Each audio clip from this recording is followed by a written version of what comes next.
Okay, good morning. We're on the road again. Beep, beep.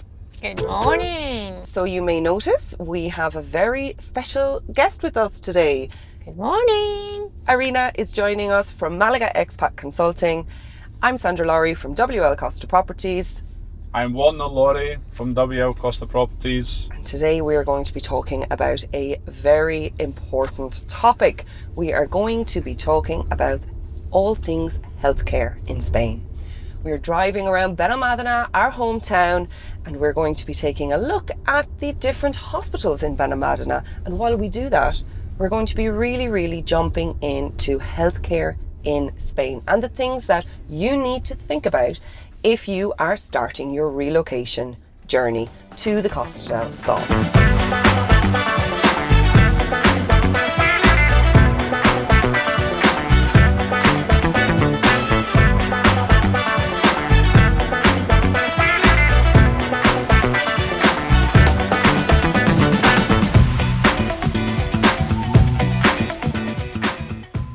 Safety first. Does everybody have their belts on? Yeah. Yep. we're all Amazing. So we're ready to go. So because this is such an important topic, it was only fitting that I bring a very special guest, a specialist like Irina, to come on tour with us today as we really jump into the details of healthcare in Spain. So Irina, you are very welcome and thank you for joining us. Fantastic. Thank you very much for having me again. Always happy to join you for all these very valuable discussions. We are so happy that you could join us this morning. I know you are a busy lady as always, so I massively appreciate your free time. So before we go into all things healthcare, tell our listeners a little bit about you, Irina. Right, so my name is Irina. I'm from Málaga Expat Consulting. I'm the relocation agent helping families, individuals move to Spain, and I assist people with a broad range of matters from immigration, legal, admin to finding a property, and a very important part, healthcare. As I represent Sanitas, one of Spain's largest, most reliable, most innovative health insurance provider. And during the talk today, we can chat a little bit about different options of public and private healthcare. Amazing. So look, healthcare, so important. Absolutely. You work with people relocating to the Costa del Sol every day. You know, is it one of the top questions that they ask you when they're, I guess, starting to build a relationship with you? Absolutely, and it is a very valid question to ask in the very early stages of your relocation. Okay. Not only, let's say, from admin and legal immigration perspective, as it is one of the key aspects there, but also from your private needs, of course. And I guess the age that you're at in your life, whether you have dependents, family members, just makes it more important. No question about it, yeah. So from my point of view, and this might seem like a really obvious question, what are the type of questions that people ask you about healthcare? Right. Firstly, people, there is a perception that Spain has a very good healthcare, both public and private, and very many people believe that once they move to Spain and start living here, they have automatic access to the public healthcare, which is not always the case. So we are very lucky in Spain to have really high quality healthcare, both public and private. Public healthcare is focused more, or let's say very strong in emergency, but also has great hospitals, great professionals. The downside is that even if you're eligible to it, it is not always available straight away. Yeah. You need to go through quite a range of administrative procedures, especially when it comes to registering your dependents, your family members. And besides of the lengthy access to it, it's also famous for its quite long waiting times for non-urgent procedures. Like everywhere, I guess. Like everywhere, I believe, yeah. And otherwise, you also cannot really choose free your doctors. And what most relevant for the people we are working with is that you don't have English support. Of course. Spanish public healthcare speaks Spanish and expects you, obviously, to communicate in Spanish. Of course. But from a high level point of view, when we look at like public healthcare in Spain, in my experience, right, from the experience that I've had using public healthcare and with my kids in public healthcare, I would consider that the standard of care is very high compared to what I'm comparing it to in my home country. I think right. It's pretty good. And I guess that really, that perception will really depend on your baseline in terms of where you're coming from, right? Absolutely. And this is indeed the experience of the vast majority of people. Yeah. And they said we are very, very lucky there, and especially those of us who have access to both public and private, because this is the best of all worlds. Absolutely. So I think my perception would be that it's good, and I personally have had like no complaints. What would you say works well, Irina, about, like, let's start maybe with the public system. What are the things that you feel they do really well? I think public system very strong on emergency care. You will be assisted immediately if you have emergency. No matter if you have access or you don't have access, if you are in emergency situation, you will be helped immediately. So this is really strong. Otherwise, public healthcare works in a way that everything goes through your GP. So you first need to go and see your GP before you will be referred to other professionals. And getting appointments with GP works really fast, indeed. Yes. Nowadays, public healthcare is also available online. Yes. You have fantastic applications here in Junta de Andalucía. We have great apps, several apps through which you can access your healthcare providers and book appointments, which I think is really great. Yes. Absolutely. Hospitals, very high quality hospitals. In fact, usually those of us who has access to both public and private healthcare for like real serious and important health matters prefer to use public healthcare as opposed to private healthcare. And that's a really interesting fact, like what you find, like in my case, and I think as you've mentioned there, we've chosen to go for a mix of public and private. If you have something that's very specialised, you may often find that you're referred back into the public system. Absolutely.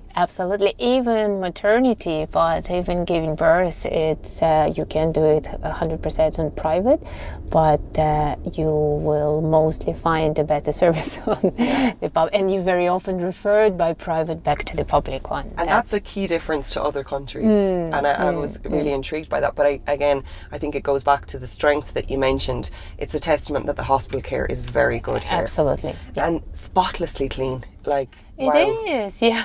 You know, if we really look from the basics point of view, really, really spotlessly clean. That's true. One thing that did stand out to me in terms of why they're probably able to get the basics really right, it's a little bit off topic, but it's an observation that I had when I observed my first experience really of public care here, was that there is an expectation that family members are very involved in the care process.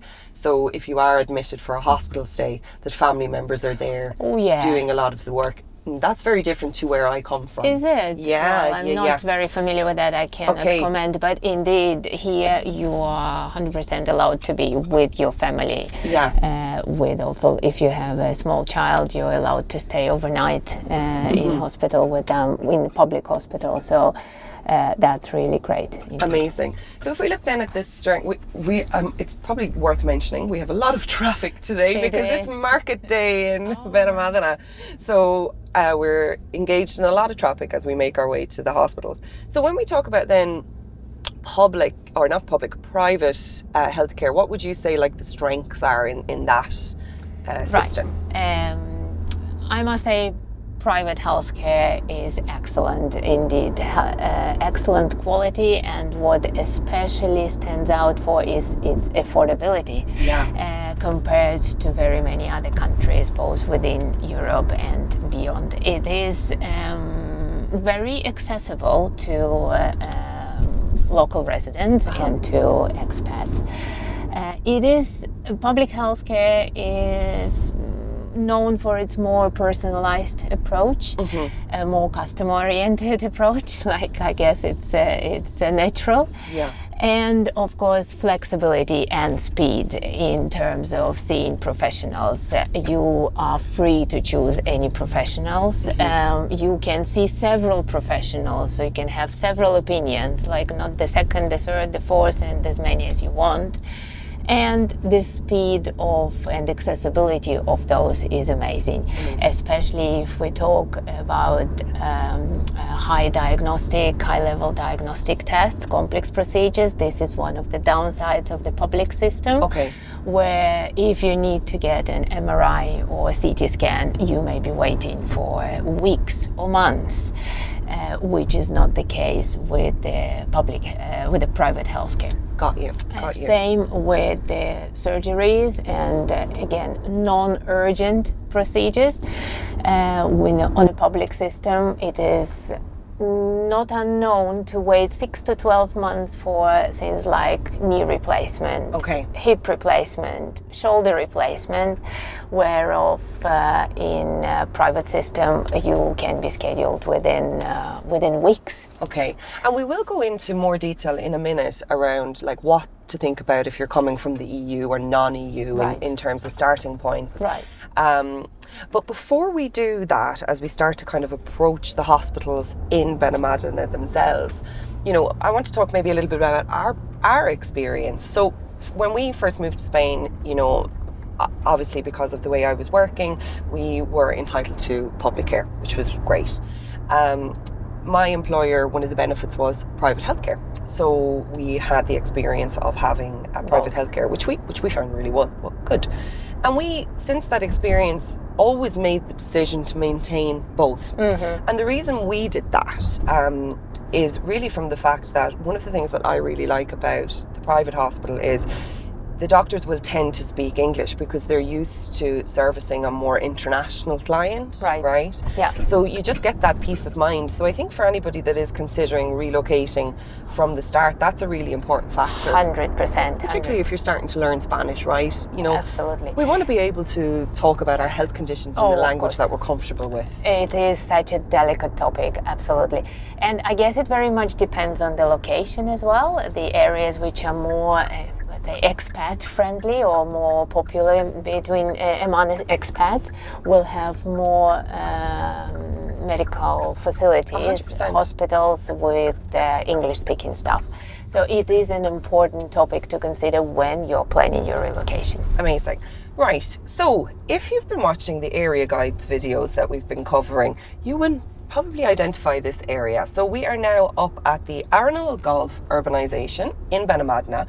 We are nestled between Arroyo de la Miel and Benalmádena Pueblo, and we are now driving past the local public hospital. It's referred to as HAR, Hospital Alta de Resolución, I think is the full name. Alta Resolución. Thank you for your correction. No problem. And this is the public hospital here in Benalmádena, and it's really good. I have experience of attending the emergency room in this hospital with something that we thought was a broken ankle, which wasn't, and the care that we received was excellent. Now, my understanding from this hospital is that it's very great and specialises usually with emergency room for procedures, outpatient care. Exactly. You will attend here if you have an emergency situation, but you'll probably be referred on to like Málaga or Marbella. Absolutely.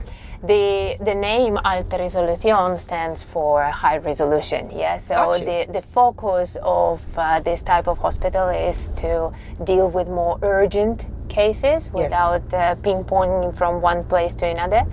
But for more special procedures and special care, you will be referred to Málaga, yes. Absolutely.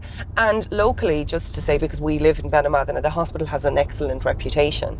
So if you were looking to Benalmádena as a place that you potentially felt was the right location for you, and you knew that your long-term plan was going to be in Spain, and you were going to make sure that you were correctly immersed in the public healthcare system, that would be your first stop shop if you had an emergency. Okay? Of course. And as I mentioned, it's very good. The location is great, and the reputation of the hospital is very good locally. Yeah. Now, interestingly enough, we're driving around the Arroyo Golf urbanisation again. It may look like that we're getting ready to, move out onto the road that takes you to Benalmádena Pueblo, but we are now coming to our next stop, and I think we should go in here actually, Warner, and we are coming past the private hospital in Benalmádena, which is referred to as Zanet International Hospital, or also Vitas, isn't that? It is. Yeah. Vitas Xanit Internacional, so it's Perfect. both. Just to add, I think Benalmádena there compares very, very favorably to many other locations, as usually when we speak about availability of healthcare, it's bigger cities, bigger towns, bigger municipal centers who would have both public and private hospitals, like the case with Málaga. Yeah. Benalmádena there is an exception, as it has both public hospital we just spoke about and one of the most respected private establishment, Xanit Vitas International. So in this case, from the location point of view, in consideration of relocation, I think it's just perfect. Amazing point. It is. I actually feel really lucky to have this hospital on my doorstep. This is the hospital that we would attend when my son Oliver would have a really bad flare-up to his asthma. Mm-hmm. We would attend the emergency room here if we are concerned, and he is always seen instantaneously. They have a very good private waiting area and healthcare area for kids, and they are almost, registered in and expedited immediately. And honestly, amazing. You're a mum yourself, Irina, but when you have a sick child, oh, that's the worst. having this on your doorstep and that peace of mind is Absolutely. phenomenal. Absolutely. Warner has also had some procedures here in Zanet Hospital. Do you want to talk a little bit about maybe your experiences? Yeah, I'm like the bionic man. I've got new eyes, new legs with my Really? veins, and a very special procedure that is private. Wow, Snip, snip. amazing. And this all been done here in All been done in Zanet. The care was absolutely fantastic. I'm Oh, wonderful. so happy. So you had laser eye surgery here about 2 years ago. Yeah. I had my veins. Varicose vein removal in one of your legs. Yeah, one of my legs, and another procedure which made me happy. when we decided not to increase our family size anymore, put it like that. So, but you've always been really impressed with the hospital. The service is absolutely fantastic. We'll go back in and They all speak English. They're all really good doctors. Like my eye surgeon for my laser eye surgery was the best in Málaga. Oh, amazing. yeah. That's amazing. And how are the rooms? Tell us a little bit about I've heard it's like hotel Amazing. environment, Like, I've never been myself. I'm so serious, like suites. Really? And also, Sandra, when I fell off I got knocked off my bike. You remember that? Yeah. They went straight to Zanet. They got us a room. And the dinners, The food. I didn't want to leave. And you know what she would do? She would come up and see me and how are you? And then she would start eating my dinner. Eating your dinner. The food was so good. Oh, amazing. Sincerely, like back to the rooms. So they're beautiful rooms. They, always have like a sofa bed for a family member in case they need to rest with you. Plasma flat screen televisions on the wall, spotlessly clean. All of your toiletries, towels, everything completely provided for you. Amazing. And the hospital staff were phenomenal, but really, I mean this, the food is so good. I have actually stayed in worse hotels than this beautiful hospital. Okay. So like we all hope we don't need to end up there, but if you do end, it's not the worst of the experiences. Really, really good. So from Warner's care there, my own experience, and also the kids' care. But the emergency room here is excellent. And maybe we talk about that for a second. Like, I think the perception of emergency care here is a little bit different to a lot of other countries. So what I mean by that, Irina, is it's very common to be treated in Spain in an emergency room for a bad flu, for example. You know. And why do you think that is? Because I know where the parts of the world where I'm coming from, emergency is emergency, and you're discouraged from going there unless you have a limb falling off. Well, this comes from actually the downsides of the public system, where the getting appointment with a doctor doesn't always work on a very quick basis.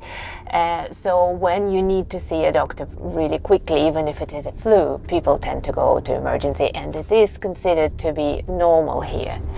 And they are really treated in emergency. Amazing. In the private system, it is not really so much required, because normally you can get an appointment reasonably quickly.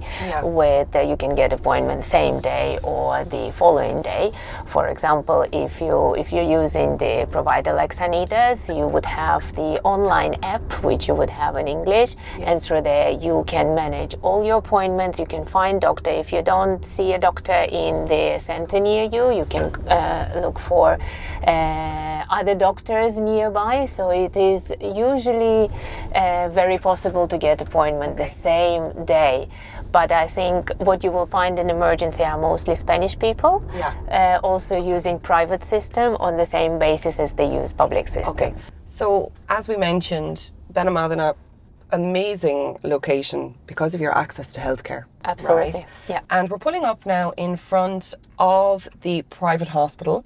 And Irina and I are just going to talk a little bit about private healthcare and how it works. Irina, this is really your specialty area. So once we park up now, I think we should get out and have a little look at the grounds of the hospital, and you can tell us all about. Perfect.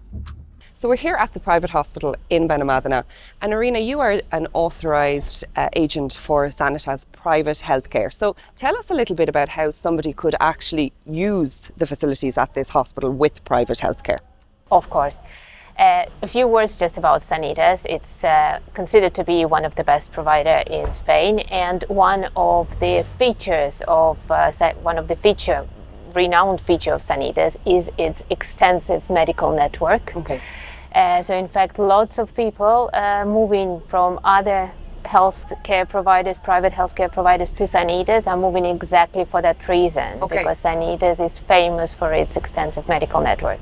It has own facilities, own hospitals, own medical centers, and it works with 99% of all private hospitals like this one here. Vedas Hospital, Xanit Vedas Hospital. Okay. So once you have signed up with Sanitas, once you got through your evaluation process and got accepted, from day one you can use the services of a hospital like this. Obviously there are waiting limits, waiting times for certain procedures, like surgeries would not be available to you from day one unless it is an emergency. Emergency is covered. And procedures like high-level diagnostic, MRI, CT scans, colonoscopy, things like that would be under the waiting procedure. That's a great option for somebody who is moving over and they won't avail of public healthcare yet. They get their policy with Sanitas and they can avail of the emergency. Absolutely. Care. So great peace of mind. Not only emergency, all the specialist procedures as well. All the seeing doctors, seeing specialists who are also operating from hospitals like this would be available to you unless it is under the waiting period. And having experienced the services in this hospital and the emergency room, top class, cannot fault it. Again, a huge benefit of having this type of facility when you live in Benalmádena. So we have just departed from the private hospital and we talked a little bit with Irina regarding, how you qualify. You qualify from having a policy with a private insurance provider. So let's take a look now at public healthcare. So who qualifies for public healthcare then when they Right. are in Spain? So Spanish public healthcare is available to all legal residents of Spain who actively contributing to the system through working or are eligible through other reciprocal social security schemes which are available within European Union and including the United Kingdom, such as pensioners who have access through S1. Okay. And the access to the public system is not really immediate. You first need to qualify and you need to register in the system.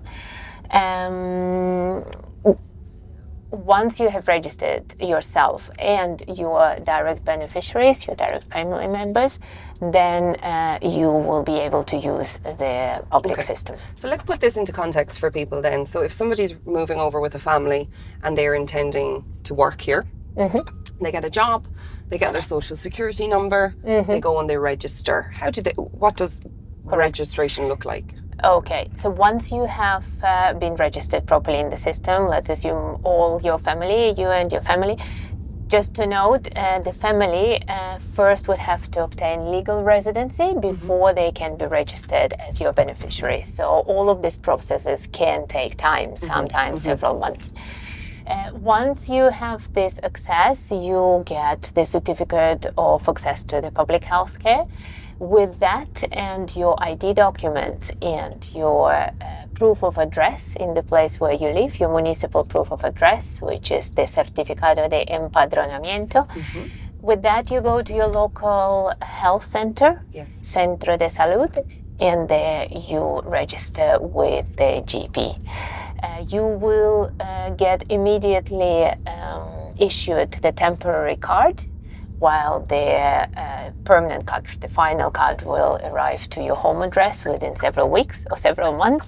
But you will have access immediate with this temporary card to your GP. Remember, we said before, anything you wish to contact the public system for need to go through your GP.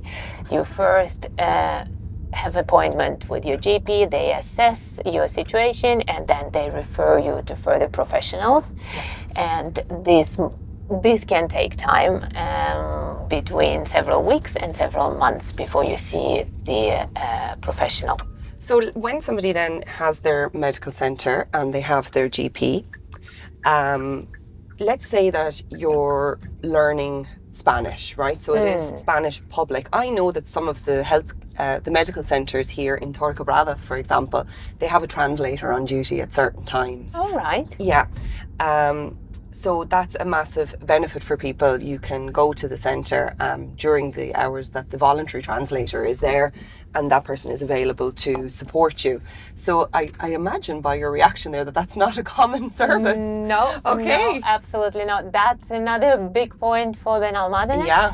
And the areas like Benalmádena who are more used to immigrants and expats, and absolutely not the case in the majority of medical centers. You won't see it in Málaga, you won't see it in the town where I live.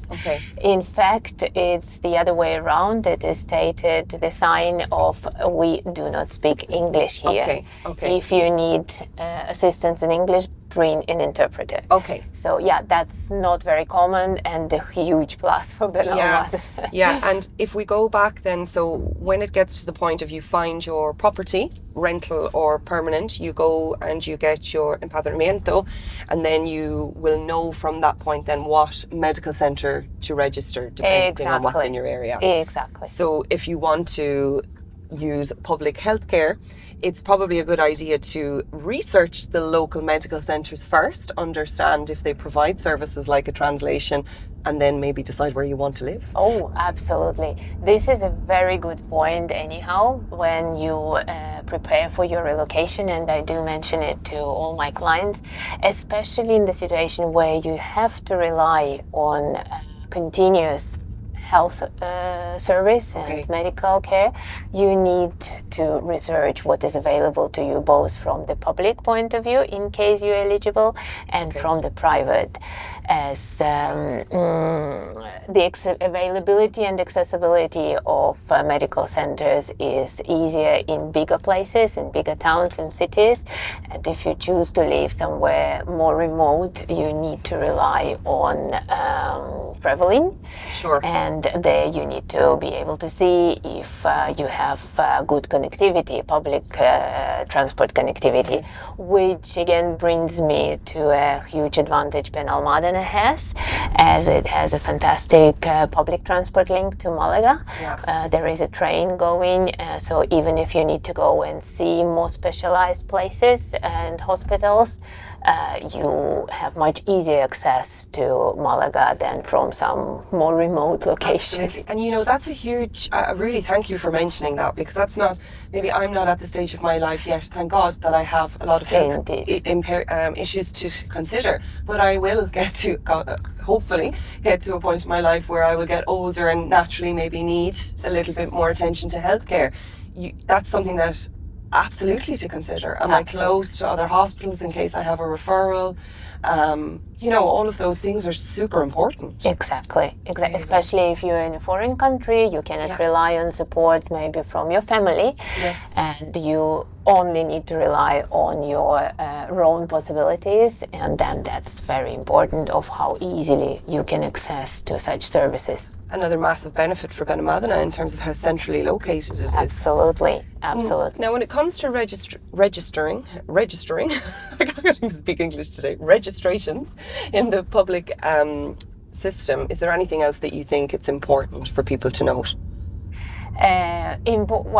Back to the speaking English, yes.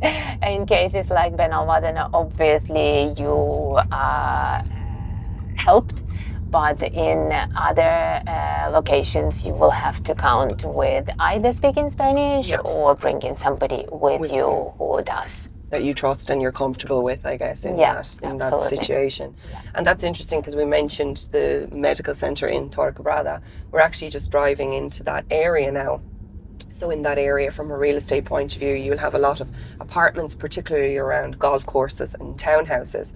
But it is a popular area for people that are retiring to Benalmádena because of the medical centre facility, but also it's pretty flat and also located next to the beach.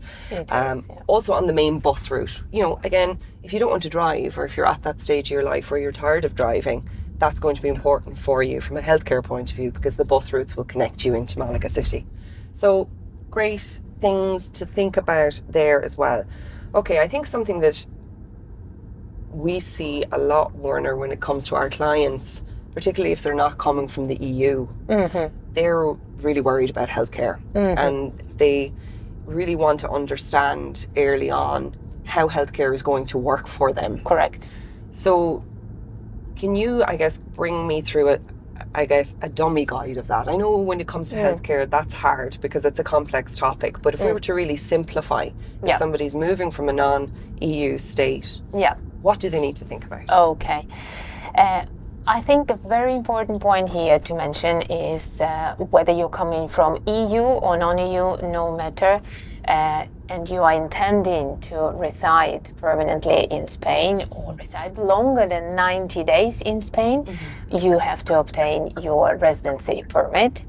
And one of the obligatory requirements to obtain your residency permit is comprehensive healthcare. It can be either public or private, but it needs to be fully comprehensive without co-payments.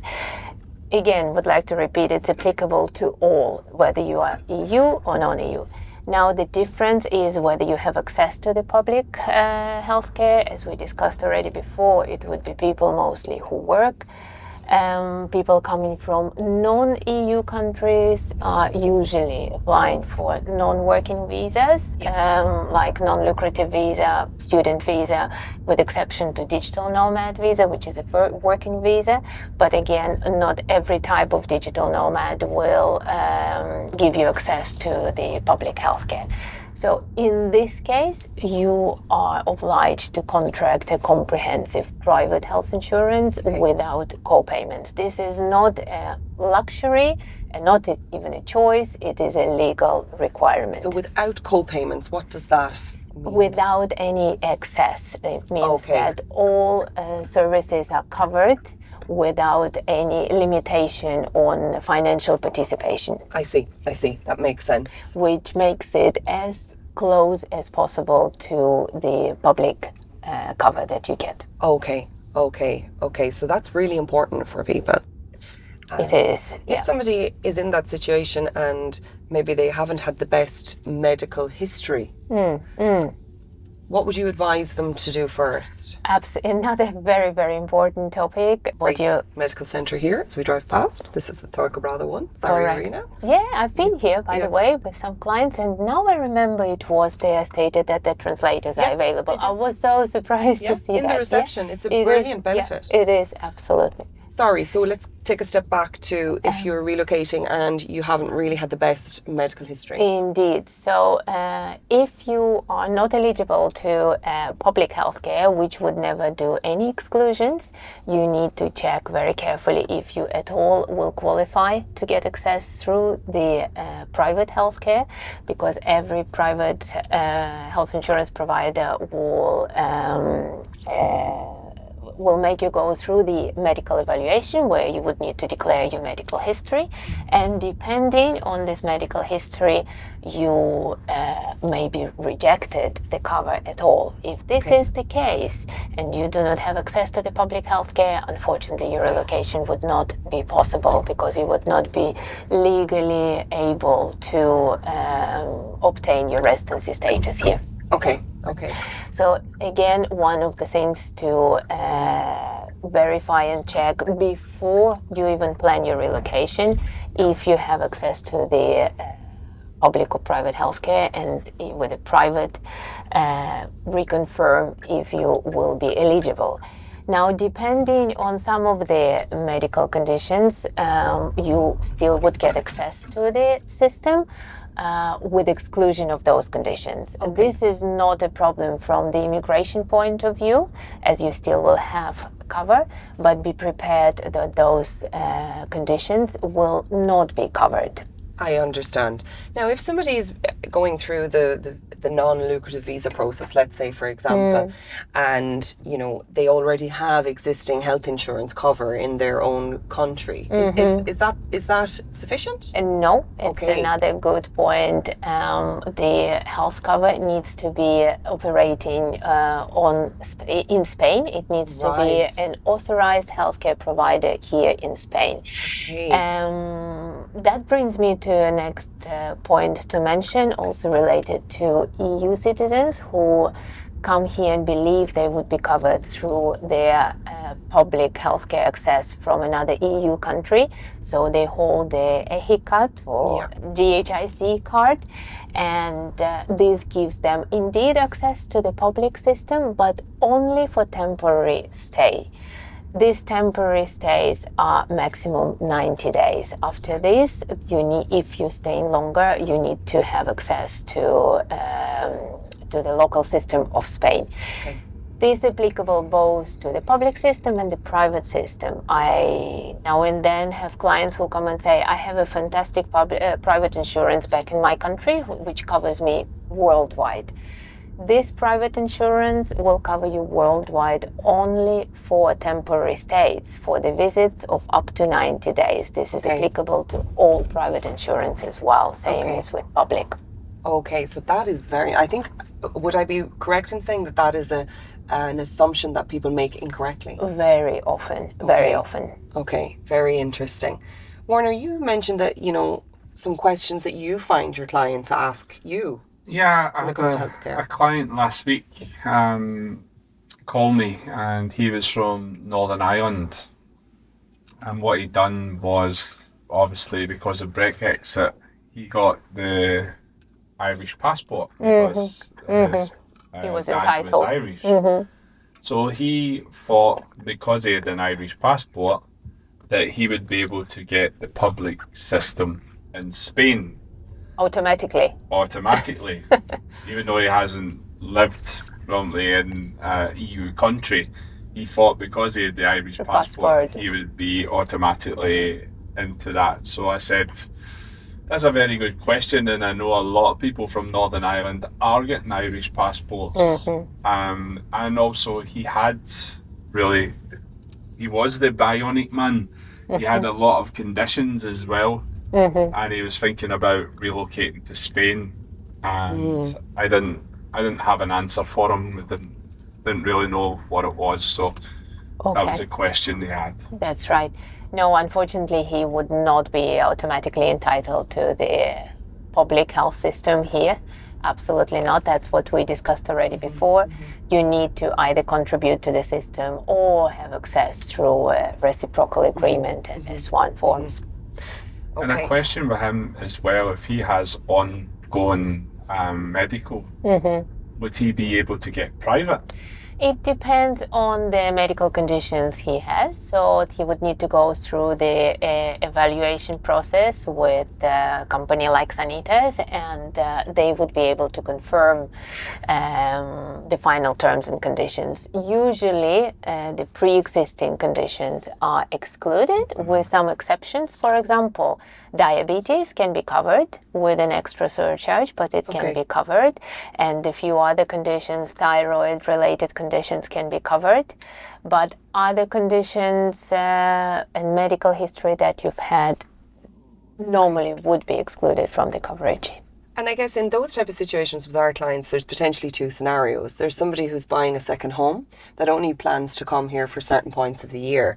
Now, would I be correct in saying that they would be qualified under temporary because they're not maybe staying more than 90 days? Correct. As long as they would not exceed their 90 days, they would be covered under the temporary stays. Yeah. So for somebody sitting in Ireland, for example, that wants to buy a second home to enjoy time in Spain or on the Costa del Sol, they can proceed with that, keep their existing health insurance and be supported here by public health, provided they don't stay longer than 90 days. The public health, of course, considering will depend if they have access to the public health. It depends if they have access to public health in their home country, in Ireland, and if so, then they would need to obtain a HIC card, which would give them the access to the system here during the temporary stay.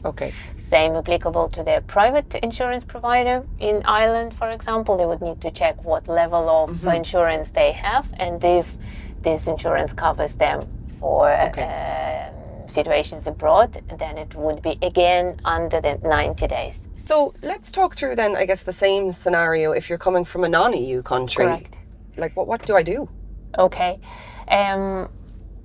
If you're coming from non-EU, you anyhow are not allowed to stay in Spain longer than 90 days in every 180 days. If you're planning to stay longer, you need to obtain a legal residency, and then we are back to scenario of requirement of healthcare, comprehensive healthcare. In case you are staying within 90 days, then you would need to check with your insurance from home if it's going to cover you during this time. For example, if you're coming from the UK, you still can benefit from the European Union Social Security Agreement, so you can get the HIC card or GHIC card, I think it's now called. And with that, we'll have access, temporary access to the public system, or check with your private health insurance on what conditions are you covered. Okay, so I think that maybe we see a theme lately, particularly with people coming from non-EU. There's almost this feeling that it's complicated, it's difficult for me. How do I make my dream happen? You know, especially since Brexit. You know, what would you say to that? Do you feel that this is still possible for them, or are we overthinking? Absolutely. It is not impossible. There are still a lot of options available. It is more difficult, obviously, especially for those coming from the UK and still not completely recognizing the changes which have happened through Brexit.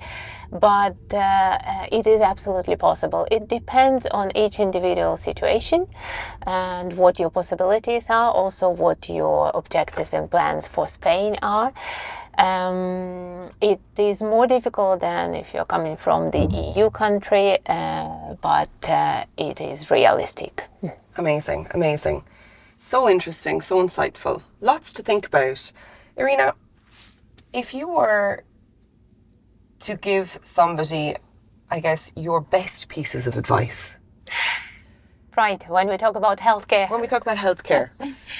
Absolutely. 3 things. Yeah. I think first and foremost is healthcare is such an important aspect of any relocation, both from a legal admin point of view and from practical side, that it needs to be addressed and clarified before you move. Okay. Secondly, even if you have access to the public healthcare after you have moved, do consider private being essential. Not only will it give you access from day one and peace of mind for you and your family in your language, but also will help to balance out all the downsides of the public healthcare in Spain. For sure. And number three, what we've seen today, especially, how important choosing the location when especially you have to rely on the continuous need of healthcare. Absolutely, really stellar, good piece of advice. That location piece has just become even more apparent to me as we've been driving around looking at, I guess, the benefits of healthcare in Benalmádena. So that's indeed great advice. Irina, how do people watching and listening, how do they reach you? How do they get in touch? I can be reached through my website. It's www.malagaexpat.com, where would be stated my contact details and contact information. I am also reachable through Instagram or Facebook. Instagram Malaga Expat and Facebook with the same name. And they can reach you that way if they want to inquire about your relocation services, but also the healthcare Absolutely, services too. Indeed. So good to know. Good to know. So there you have it. We hope that you have enjoyed your tour around Benalmádena today, but really looking at it from a healthcare perspective. Have you enjoyed it, Warner?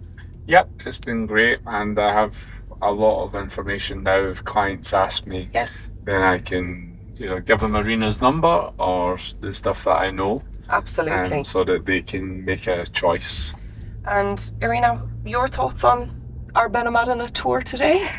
Amazing. It actually has proven again how valuable Benalmádena is as a location. It has indeed everything.